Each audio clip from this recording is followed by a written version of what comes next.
Allez, c'est parti du coup pour le jingle de l'apéro talk. Vous allez tout savoir sur Jean-Baptiste.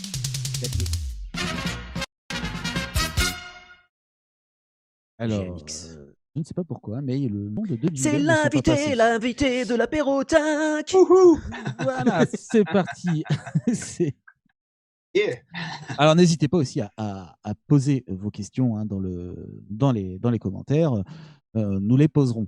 Donc, Jean-Mathias, donc, tu es l'auteur de Space Kitten, actuellement en crowdfunding Ulule. Donc, je rappelle le lien dans la description, mais pas que.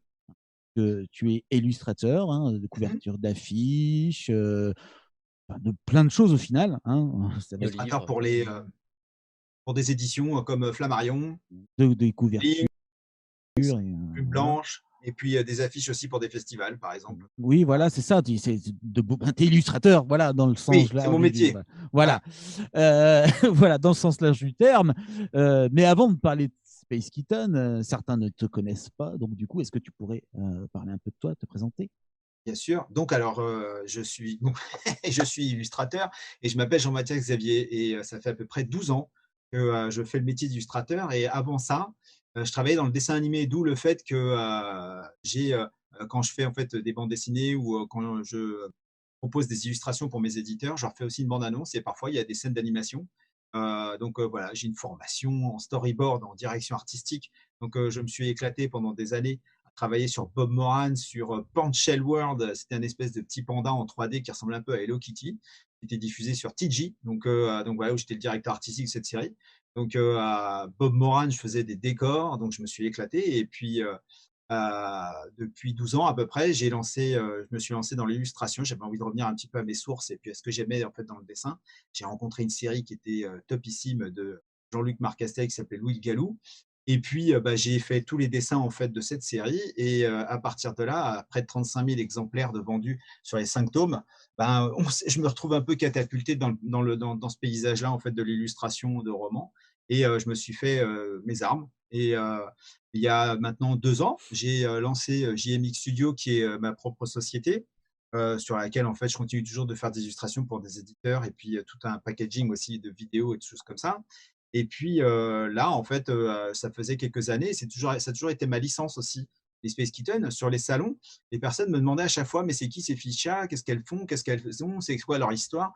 Et puis, ben, en fait, j'ai brodé mon histoire. Je me suis dit: «Bah, les Space Kittens, c'est quoi? Bah, c'est, des filles-chats qui débarquent sur terre et qui, vont faire une colocation avec un mec qui est super coincé et qui sait pas du tout y faire avec les filles». Donc elles, Voilà. forcément, elles vont On en avoir parlera d'autres choses. Elles vont avoir une autre manière en fait d'être. Et puis bah, tout a été développé de cette manière-là et je me marre bien aujourd'hui quoi dans mon métier. C'est vraiment cool. Voilà. D'ailleurs, vous pourrez remarquer qu'il y a une dédicace que Jean-Mathias nous a fait avec, vous le reconnaissez certainement, un personnage tellement connu maintenant, euh, Pilou, Pilou, du coup, mais trop pas mignon que. Pilou. Voilà, le petit Pilou, mais pas que. Vous allez voir, de toute façon, ça défile et vous allez voir ça tout de suite. Donc, tu as créé donc Ulule pour la BD, ta BD Space Kitten. Ouais. Mais avant d'approfondir un peu, peux-tu nous parler de la genèse de ce projet? Alors le projet, en fait, il y a quelques années, c'est rigolo parce que le premier personnage qui est apparu, c'était le personnage de Féline qui est toujours en fait qui est derrière en fait, à couverture là-bas et c'est celle qui a une espèce de grande crinière comme ça, un peu lion et c'était à la base un personnage de dessin animé. Et puis, je l'ai mis un petit peu de côté et un jour, en fait, j'ai ressorti, cette idée-là et je lui ai affublé je l'ai mis une sœur et l'idée est venue après de pouvoir faire justement cette idée de colocation. Je me suis dit que c'était marrant, en fait, de mettre en confrontation sans créer une histoire absolument avec des trucs très difficiles, avec quelque chose de hyper violent. Il y a toujours un peu d'aventure et tout ça et tout, mais je voulais plutôt créer une comédie, un truc marrant où on avait ces deux filles qui n'ont pas du tout les mêmes codes sociaux parce qu'elles viennent d'une planète de chats. Donc, faut imaginer les chats, ils s'en foutent un peu de tout un truc, ils n'ont pas le sens trop du ridicule. Ils se vexent facilement, mais ils n'ont pas du tout le sens du ridicule.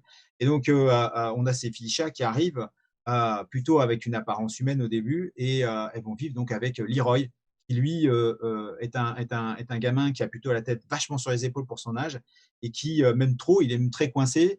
Il adore en fait tout ce qui est jeux vidéo, Star Wars, tout ça et tout ça. Mais par contre, il il sait pas y faire du tout, quoi. Et il est même un peu asocial. Il est un peu comme ça dans sa tête, alors que de l'autre côté, tu as des nanas super exubérantes qui viennent mettre le bazar dans sa vie. Et il se retrouve dans cette colocation avec elle et on va avoir donc en fait, c'est d'abord la 1re chose en fait, qui j'ai eu envie de mettre en place. Après, Mmh. les méchants, les tenants et les aboutissants, le conflit, on va dire, qui pourrait rentrer en fait en cause dans le scénario, c'est en plus, c'est pour donner en fait du rebond à cette histoire.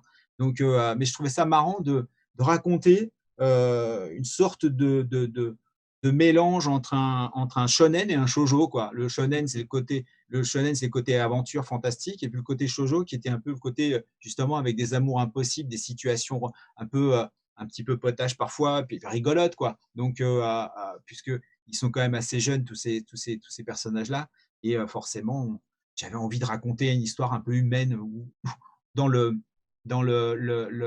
la culture, en fait, on va se rencontrer et finalement, on va peut-être pas réussir à s'entendre tout de suite, mais avec de la bonne rigolade, on arrive toujours à bien se marrer.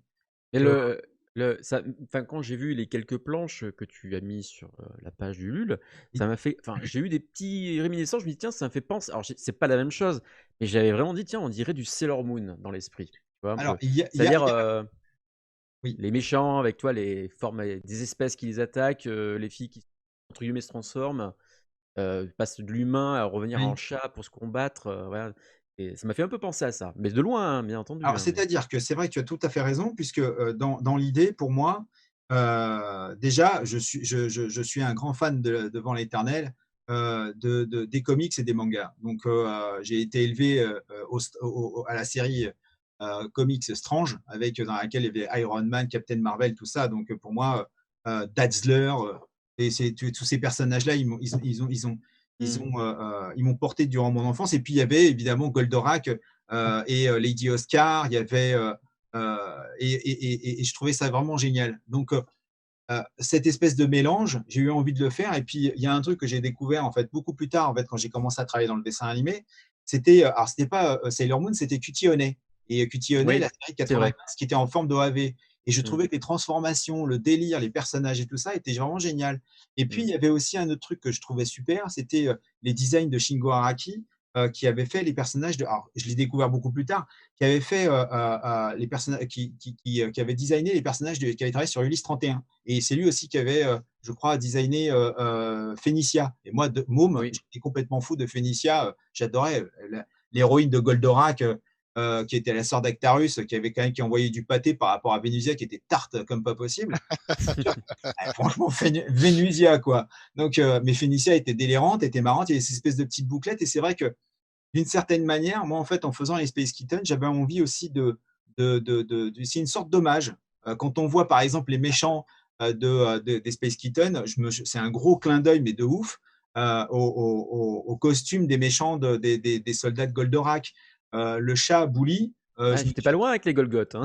ah ouais, ouais, non, mais carrément. Et ce côté un peu transformation aussi avec les personnages carapassonnés, parce que en fait, dans les Space Kitten, il y a la Space Kitten, en fait, avec ces personnages-là qui sont assez rigolos, qui sont plutôt chats, qui ont une espèce de vie assez agréable et tout ça. Et puis en face d'eux, devant, alors, je ne vais pas non plus spoiler, mais les autres, les ennemis sont plutôt un peu carapassonnés, un peu insectes, un peu bizarres, quoi. Donc, et ils sont un peu comme ça. Le Donc, Golgoth. voilà, ils sont un peu autoritaire. Donc, et c'est pour ça en même temps. Et c'est ça en fait que je voulais pouvoir raconter parce que je trouve ça complètement délirant. Ce qui était plus difficile d'ailleurs, c'était d'imaginer en bande dessinée la transformation parce qu'il y a une musique quand les filles se transforment. Donc, Et oui. et à chaque fois, en fait, il y aura des notes de musique et ça, parce que je trouve ça c'est génial. Les transformations des Sailor Moon ou de Kitty Honey ou même de tous les Magical Girls, mais c'est juste c'est du festival. Les mecs, ils ont fumé, ils ont Mais, mangé des ouais. chips. Mais c'est Donc, vrai, t'as raison. Hein. C'est vrai que maintenant que tu le dis, c'est vrai, j'y avais pas pensé sur le coup. C'est vrai que c'est fait plus cotillonné que Sailor Moon dans l'esprit. bah, Que disons, ça a les elles ont un peu personnages. plus de forme. Et on Oui, sait, aussi. Yota, que tu es Voilà. tellement fan. Tu es Disons que tellement fan le de truc qui est Sailor Moon que c'est normal Ah que tu aies oui, pensé à bien ça tout de sûr. suite. non, mais Ouais. le truc qui est rigolo, c'est-à-dire qu'en même temps, quand j'ai voulu faire cette bande dessinée, c'est ça qui était c'est ça qui est rigolo, c'est que j'avais envie de faire des personnages qui sont attachants et en même temps des personnages aussi qui soient pas non plus filiformes. Même si je trouve, par exemple, que je trouve que le design de Lady Oscar de je sais plus de Ikeda, carrément, mais magnifique. Et Ah, mais tout à fait. je suis fan devant ça, quoi. Ça c'est clair. Et puis en même temps, bah, j'aime bien aussi le design de Jim Lee, par exemple, ou de Alex Ross. Et Jim Lee, Mmh. quand il dessine des filles, bah, il dessine des filles. Donc, Ah oui, c'est des femmes. Oui. et il faut trouver une balance entre les 2. Et puis moi, ma balance, en fait, c'est qu'est-ce que j'ai envie de dessiner au final. Et puis, je me suis quand même entraîné bien avant avec l'illustration. Et à chaque fois, on m'a toujours dit, avec les autres projets que je portais, dans les romans, parce que c'était pas des bandes dessinées, mais tout était, je faisais toujours des carnets d'illustration derrière, tout ça, machin et tout. Hein. Donc, et on me disait, ah ben, les nanas que tu dessines à chaque fois, ah ben, elles en voient hein, quand même. Hein. Ben, je fais, oui, mais d'un autre côté, j'ai été élevé à Franck Frazetta. Hein, parce qu'à 7 ans, ma mère me fout un Frank Frazetta, elle me met des hardbooks de Frank Frazetta. Alors, pour ceux qui ne savent pas, mais Frank Frazetta, c'est quand même le père de l'heroic fantasy en peinture, quoi, en peinture à l'huile. C'est quand même lui qui a lancé l'idée de faire Conan, quoi. Donc après, derrière les mecs, ils ont pompé, mais le Conan Schwarzenegger est fortement imprégné de Frank Frazetta. Puis on voit les nanas de Frank Frazetta, c'est le genre de meuf, elle te met Ah une ouais. pêche, tu tombes par terre, quoi, tu vois. Ah, c'est des guerrières, hein, c'est des barbares. Ah ouais, c'est Des ça, ouais. guerrières, mais c'est Donc, ça, mais il faut. De toute façon, à un moment donné, une femme, ce n'est pas seulement fragile, ça peut être et puis très alors, quand musclé. on Hein. regarde un chat, c'est quand même un truc athlétique. Hein. Alors, les lions, tout ça, machin, il y a les muscles qui roulent sous la peau, là. Donc, je me suis dit, bah, tant qu'à faire, allons-y, amusons-nous. Hein. Donc, voilà, quoi. Bah, du coup, tu nous as raconté du coup Space Kitten, tu nous as même donné un peu tes influences au final. Hein. Pourquoi passer par un crowdfunding plutôt que par un éditeur? Alors, déjà, parce que j'ai ma propre société et qu'ayant maintenant alors, quand je travaillais en fait dans le dessin animé, j'ai déjà été producteur exécutif à mener en fait des projets et des financements en fait donc je vois à peu près comment ça fonctionne et je sais comment est-ce qu'on peut monter un business plan. Donc déjà pour commencer. Et je trouvais que c'était beaucoup plus intéressant. Il y avait 2 raisons. La première, c'est celle en fait que je préfère le lancer moi-même parce que j'ai les reins pour pouvoir le faire. Donc je trouve plus intéressant d'administrer moi-même en fait tout le principe en fait d'une production. C'est le truc que je trouve génial d'avoir la vision et le travail en fait vraiment de A à Z depuis les premières planches, hein, donc voilà, qui sont des vraies planches, pas des planches faites sur Ah ouais, sympa. informatique. Voilà. Donc, et puis jusqu'à même le storyboard, hein, donc le storyboard de la BD. Je vous montre hein, quand même vite fait, hop là, le storyboard de la BD qui est dans un petit carnet. Voilà. Donc, ça part du storyboard jusqu'à la fin. C'est-à-dire que l'envoi même, en fait, j'aime bien cette idée-là. Et puis, il y avait aussi autre chose, c'est que j'ai eu le sentiment qu'en faisant une bande dessinée, alors j'ai rien contre les éditeurs, hein, mais j'ai eu un sentiment en fait que si je faisais une bande dessinée en passant par un éditeur, parce que j'avais été approché par des éditeurs au travers de plusieurs salons, puisqu'ils avaient remarqué les Space Kittens quand je vendais les posters en fait des Space Kittens qui se vendaient très bien. En fait, j'ai développé toute cette licence avant de lancer la bande dessinée. Et puis, je voyais bien en fait que quelque part, j'allais faire une bande dessinée et je ne savais pas pour qui elle est. Et ça me travaillait, je ne sais pas pourquoi, parce que quand je vais en dédicace et que je me retrouve en salon, j'ai les gens qui viennent et je les rencontre. Et moi, ces gens-là, en fait, ils alimentent en fait quelque chose. C'est-à-dire que je suis copain avec eux. Ouais. Je vois les fans, les gens, tout ça, Mmh. machin et tout. Puis à force, ça fait quand même maintenant 12 ans que je fais presque une dédicace. Je fais des salons une fois, genre à 2 fois par mois. Parfois, c'est même 3 fois parce que quand c'est les fêtes de Noël ou avant l'été, il y a des choses comme ça. Et puis, je rencontre un tas de gens en fait au travers de la France et je trouve ça génial en fait de pouvoir échanger avec ces personnes-là. Donc, je me suis Oui, dit, c'est mais ça. cette bande dessinée, j'ai envie qu'il y ait des gens derrière. J'ai envie de savoir Mhm. qui est derrière la bande dessinée, pour qui je vais la faire, quoi. Mmh. Et donc, l'idée, elle est partie en fait sur faire un crowdfunding parce que je me suis dit, bah voilà, le bilan, il est là, on fait comme ça. Et puis, bah, je me suis associé avec des personnes qui pouvaient en même temps m'aider en fait à monter le projet parce qu'un crowdfunding, ça, on se lance pas comme ça tout seul. Hein. Moi, je dis, je sais pas. Hein. J'ai préféré en fait avoir une personne qui s'occupe en fait de toute la nomenclature administrative du crowdfunding lui-même et qui a mis en fait en place ça. Moi j'ai fait tous les dessins en fait qui sont sur le crowdfunding, y compris les petites BD, tout ça, machin et tout. Et j'ai une assistante en fait qui m'aide en fait à faire toute la base de couleurs, c'est-à-dire les aplats. Moi après je mets toutes les lumières, les effets spéciaux, les choses comme ça. Donc, mais ça demande en fait vraiment une gesticulation. Et l'envie de faire ce crowdfunding, c'était vraiment pour avoir des gens derrière. Parce que quand je fais la planche de BD, je sais pour qui je la fais. S'il y a 500 personnes, s'il y a 600, 800, 1000, j'en sais rien. Quoi qu'il en soit, c'est génial de faire une bande dessinée en sachant qu'il y a des copains derrière. Vous voyez ce que Ouais, je veux dire? Tout à fait. Moi, tout je à fait. fais, c'est Oui, pour tout mes mélanger. potes, quoi. Quelque part, en fait, Mhm. ces gens-là, ils me disent waouh, on aime bien ton truc. Et moi, d'un seul coup, je me dis Ah ouais, chouette, alors j'y vais, je suis galvanisé, moi j'ai envie d'y aller là. Donc, alors que je la fais tout seul dans mon coin, bon, OK, d'accord, je touche, un chèque, tous les mois parce que je suis en train de faire ça pour un éditeur, très bien, mais pour qui elle est? Et moi, ça me posait un problème ça. Donc, et puis Ouais. j'avais envie de faire un truc qui était complètement délirant dans ce crowdfunding que aucun éditeur aurait validé. C'est que il y a une contrepartie en fait qui est celle de la grosse griffe, dans laquelle j'ai ajouté une carte de membre de la Space Kitten, qui fait que lorsque vous êtes membre de la Space Kitten et que vous me rencontrez, parce qu'on va revenir quand même à faire des salons et des choses comme ça, Mmh. lorsque vous me rencontrerez durant les salons, et bien, vous aurez un petit cadeau. Donc, ça sera un dessin, ça sera un poster, ça sera un bracelet, ça sera un bisou, un câlin, tout ce que vous voulez. Mais à chaque fois, il y aura une Non, pas de reconnaissance. bisous, pas de câlin. Ah si, si, si, si, si, non, mais on fera ça Ça avec des masques. m'étonnerait, toi, ça. Voilà, on fera ça de loin comme ça. Non, non, mais en fait, il y aura toujours un petit, une attention en tout cas pour toute personne qui montrera sa carte de membre. Et c'est parce que j'ai envie de créer ce truc-là. Euh, c'est vraiment, je crois que la meilleure rançon en fait d'une certaine du succès, c'est de rencontrer les personnes et de se marrer avec eux autour d'un délire en fait qu'on a en commun. Ça, pour moi, ça a pas de prix. Donc, Ouais. voilà quoi. Je trouve que c'est vachement plus rigolo de parler, de discuter avec des personnes qui on a tous un moi j'adore quand je suis en convention et de rencontrer des personnes et d'avoir, par exemple, quand je fais des fan art de Goldorak ou de Albator qui rencontre, Cobra et que, je vois un fan qui arrive, me fait: «Oh là là, mais Cobra avec Albator ensemble, c'est trop bien et tout». Moi, je suis trop content parce que j'ai dessiné ce que j'avais envie et je me tape une barre avec la personne. Ça, Ouais, c'est génial. tout Genre, à fait. voilà, moi je trouve j'aime bien rentrer dans ce délire-là et au moins on se marre. J'ai pas l'air de rigoler là, Non, non, non, Non, non, mais non, non, attends, ça va. mais réellement, Allez. je Non, mais on comprend bien la démarche au final. et tu Voilà. peux, et je pense que tu peux te le permettre aussi parce que tu travailles aussi encore à côté, donc ça peut être un projet plaisir, de passion auprès des gens qui aiment ce que tu fais aussi, non, j'imagine. alors je Donc, travaille à côté pour l'instant, mais quand le crowdfunding va être, bouclé, je ne vais ouais, faire que ça. d'accord, ok, donc tu pars Voilà, vraiment. l'objectif, c'est vraiment que, je m'occupe entièrement de ce projet.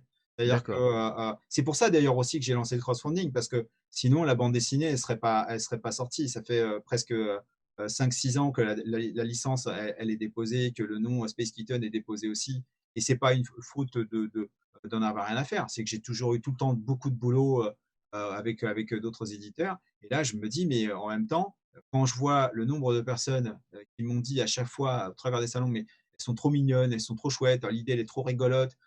J'ai fait, des combos, Space Kitten où Péline elle fait toc toc comme ça dans la tronche à Iron Man, elle fait: j'ai l'impression qu'il y a un bon gros thon là-dedans». Donc, et ce poster, il s'est vendu, à plus quoi savoir j'en ai vendu de ce poster-là, les gens ils se sont dit: «Ah mais c'est trop marrant». Où il y a, Jean qui est celle qui a les gros lots, qui saute sur Black Panther, elle fait: «Ah je t'ai attrapé, c'est toi le chat». Donc, c'est des trucs un peu couillons, mais en même temps, Ah, c'est c'est marrant. super Et drôle. moi, c'est ça, en fait, que j'ai envie d'ailleurs, c'est ce côté-là aussi.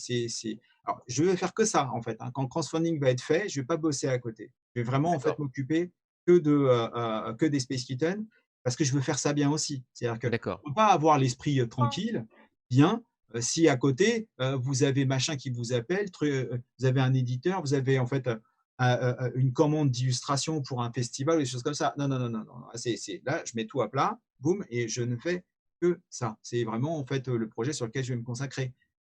C'est Ouais. un peu normal en même temps, quoi. Une autre petite question, du coup, c'est combien de tomes as-tu prévu? Alors pour l'instant, j'aimerais bien en faire 3 ou 4. Ça va D'accord. dépendre en fait de la manière dont le scénario va s'articuler parce que c'est souvent en fait comme ça, c'est que on a le début et on a la fin. Et entre après, on peut combler. Mais au fur et à mesure que je développe, le scénario, le pitch, l'idée, il y a des nouvelles idées qui arrivent. Et là, en Comme fait, tout d'un seul coup, toujours. «Ah ouais, mais il faudrait que je fasse une idée comme ça. Ah tiens, il faudrait que je pense à ça et tout ça». En sachant que le premier tome, c'est une première histoire, donc elle se finit, hein, donc bien sûr, il y a toujours une fin ouverte, mais c'est pas le Mais genre il y de a une truc qui fin. finit genre, comme ça et vous Mmh. avez Il y a un pas, gros climax. il y a pas de satané allemand qui arrive et qui Non. fait voilà, cliffhanger. Ah On non, sait que tu es là tout le temps, là, tu nous ouais, poursuis voilà, ouais et dans genre plein de séries. non, je On sait que supporte tu es là. pas. C'est clairement donc Mais il y du a bien coup, évidemment trois tout quatre tomes, du coup. oui, c'est Voilà. ça à peu près, ouais. En sachant que j'ai déjà une idée pour le 2 où, il y a une grosse fête, déguisée, comme déguisé, mais une grosse fête cosplay déguisée, tout ça, machin et tout, parce que moi, c'est aussi cet univers-là, j'ai envie de parler aussi des trucs, moi, qui me font délirer. Et évidemment, on aura dans le deuxième épisode, Leroy qui sera complètement coincé par rapport à ça, parce que ça me fait toujours marrer. Bah, moi quand si je vais à une fête costumée ou même quand je vais en convention et que les gens sont déguisés, font du cosplay, je trouve ça génial. Moi, à un moment, je me disais: «Mais si un jour je fais un cosplay, je fais un cosplay d'Alzim, je me fais bronzer, tu vois? Je mets Mmh. des voilà, donc ou peut-être de One Punch Man, on sait jamais, peut-être, je peux le faire peut-être. Donc C'est tout à fait possible. ça pourrait être pas Heu, mal. Mais et moi j'aime bien en fait cette idée. Mais j'ai remarqué plein de fois quand il y a des gens quand ils vont en soirée costumée, bah, c'est une soirée costumée, ils sont habillés normal. Ils sont habillés en eux, tu vois? Ils sont déguisés en eux. Tu dis: «C'est ouais, pas drôle quoi», tu vois? ouais, Et ouais. mettre en place ce truc-là où justement, parce que c'est la finitude. Faut quand même prendre la vie du bon côté, on a envie de se marrer, parce que sinon, putain, qu'est-ce que c'est triste quoi. Je suis d'accord avec Oui, toi. c'est sûr. Tout à fait d'accord avec toi. Dans ton crowdfunding, bah déjà, il est déjà actuellement à 61%. Ouais. Il reste 29 jours, donc on vous conseille de foncer hein, dessus. Voilà, il y a beaucoup de paliers. Hein, on voit, il y a des paliers à 10 € pour la version numérique. Alors 8 € V- en fait encore disponibles et puis après ça passe à il y a pour les je crois les 50 ou 100 premiers et ensuite après on passe à 10 €. Je crois qu'il y 10 a euros, pour 20 effectivement. euros la Voilà, version avec la BD imprimée. La voilà, Gokiten. 20 euros. Donc là, c'est une version pareille avec une dédicace. limitée. Avec une Il en reste dédicace. là pour celui-là le early bird si je peux me permettre, le early bird il reste 9 encore 9 ou 8 early bird qui sont en fait, la version de la bande dessinée avec une dédicace et après on passera à 25. Que ça Voilà, s'appelle en fait, exactement. comme ça donc voilà Voilà, et après on donc en gamme. voilà et après bien évidemment après du coup bien sûr d'autres contreparties plus évoluées, plus élevées avec, 30 à 35 €, 40 €, 50 €. Enfin bref, foncez dans tous les cas, vous avez des planches de la BD et tout, vous ferez une bonne idée, C'est une franchement, c'est BD super. de 96 pages quand même, hein, genre j'ai pas fait une 96 pages, donc voilà, Ouais, et j'allais le donc dire format un justement, peu comics, 80 version urban comics un petit peu, c'est ça. 96 pages voilà. par volume, ou tu penses? Ou c'est parce que tu avais beaucoup, déjà de faits et que tu voulais mettre, Non, j'ai vraiment envie de faire un truc qui est classe, quoi. Voilà. Moi, toujours pour moi, 80 une BD de 48 pages, je reste sur ma faim. ouais, J'aime bien, pareil. hein, mais même s'il y a beaucoup de cases d'ailleurs, hein mais je suis plutôt adepte en fait, et c'est pour ça que c'est rigolo, c'est que on voit bien en fait de quel univers je viens et j'adore pourtant la BD franco-belge aussi. Il y a des albums que je trouve super classe et comme ça, je fais un petit clin d'œil, mais par exemple, le Batman qui est sorti de le gars là qui dessine le Scorpion, je sais plus comment il s'appelle déjà. J'avais son nom dans la tête. Daisuke? Et Ah non, là, le Scorpion, je vois pas la référence, hein. c'est pas grave, bref, c'est pas grave. Enfin, il y a un Marini, voilà, Batman de Marini est magnifique, D'accord. comme ça. Donc, petit coup de pub pour Marini, c'est magnifique, mais sauf que l'album, il fait 50 48 pages. Donc, moi, je reste sur ma faim. Puis en plus, quand on regarde le truc, on se dit: «Waouh, c'est trop beau, j'en voudrais plus». Donc quelque Ouais. part, moi, j'ai envie de faire une bande dessinée où quand on a 96 pages, c'est pas c'est alors, c'est plein d'illustrations. Moi, j'ai envie de tout dessiner. J'ai envie de faire plein de dessins où on regarde comme ça, ah là là. Donc Mmh. il y a des doubles pages, en double page, quoi. Donc tiens d'ailleurs, Mais quand on voit, c'est pas excessif du tout, hein, j'en profite. une Double page. BD classique, La double page, je me recule, hein, pour l'avoir. mais Voilà, pour une BD classique, c'est 11 12 €, 48 pages en moyenne, donc oui, forcément 20 € pour 96 pages, c'est vraiment pas excessif. frais de port Heu compris. et voilà, faites Mmh, peur et oui. compris. Et du coup, notre dernière question, celle que nos invités redoutent, heu Il y a Fabrice qui demande un lien. j'ai déjà mis le lien dans les Ils sont commentaires, dans, ils Ah mais merci, j'en va merci, sont dans la Félix. description de mais l'émission, en fait. dans la description de l'émission Ouais. et également dans les commentaires, mais t'inquiète pas, on va, Mais Emma c'est va bon, te le il a repasser géré là. tout de suite. Emma va te le repasser tout de suite. C'est bon. Alors la question, Du coup, ton anime préféré? mon animé préféré? Ouais, Waouh, il y en a tellement, mais c'est j'ai les Chevaliers du Zodiaque. voilà.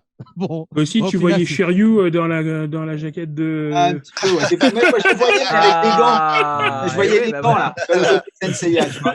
Senseiya, ouais, je crois Senseiya, mais c'est là, vraiment la c'est dans classe. les mains, tu vois, Mais Yota, c'est parce pas que dans le franchement, visage, j'ai dans les mains. trop surtout la saison, en fait, des maisons d'or, des chevaliers d'or, ça, Je me rappelle, et pourtant j'avais 19 ans, 20 ans, hein, quand je les regardais, et j'avais quand même le frisson quand Athéna elle va chercher Seyar et qu'il affronte le chevalier des Gémeaux. Ça moi, j'avais limite la petite larme comme ça. Et je me rappelle de dire à mon meilleur pote, on se regarde ça, je me trop compte, j'ai 19 ans et toi, t'en as 18, et on regarde les chevaliers du Zodiac comme des gosses, quoi. J'en ai rien à foutre. Je regarde les chevaliers du Zodiac et je remerde le monde. Je fais ouais, moi aussi. Donc, pour moi, il n'y a pas d'âge. Donc voilà. Pour moi, le plus important. Par contre, je sais que j'ai vu un très bel animé il n'y a pas très longtemps, mais il y en a plein. De toute façon, il y a tellement de trucs. Mais c'est ça qui est super. C'est ça la difficulté de la question. Oui. Et Violet Evergarden, c'est très beau. On aime bien torturer nos invités. On va du coup, écoute, merci pour cette interview. Merci beaucoup.